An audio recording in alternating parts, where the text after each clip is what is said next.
গল্পের নাম শিয়াল ও ছাগল। একদিন এক শিয়াল জঙ্গলে হাঁটতে হাঁটতে একটি কুয়োর পাশে এলো। কুয়ো দেখে সে ভেবেছিল কিছু পানি খাবে, কিন্তু অসাবধানতাবশত সে কুয়োর মধ্যে পড়ে গেল। কুয়োটা ছিল অগভীর, কিন্তু একা সে উঠতে পারছিল না। অনেক চেষ্টা করেও সে বের হতে পারল না। এদিকে একটি ছাগল জল খুঁজতে খুঁজতে সেই কুয়োর কাছে এসে দাঁড়াল।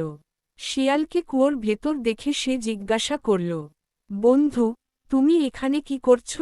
শিয়াল তখন চালাকি করে বলল, ওহ, এই কুয়োর পানি খুব ঠান্ডা ও সুস্বাদু।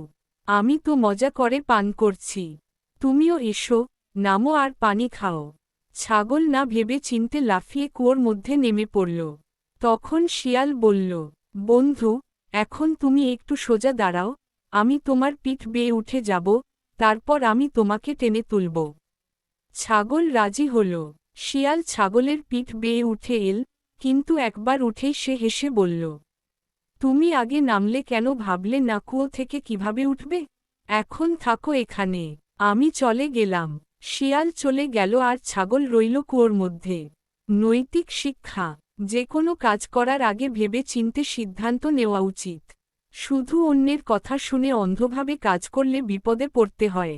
এই গল্পটি ছোটদের শেখায় যে অন্যের কথায় অন্ধভাবে বিশ্বাস না করে নিজে চিন্তা করে সিদ্ধান্ত নেওয়া জরুরি।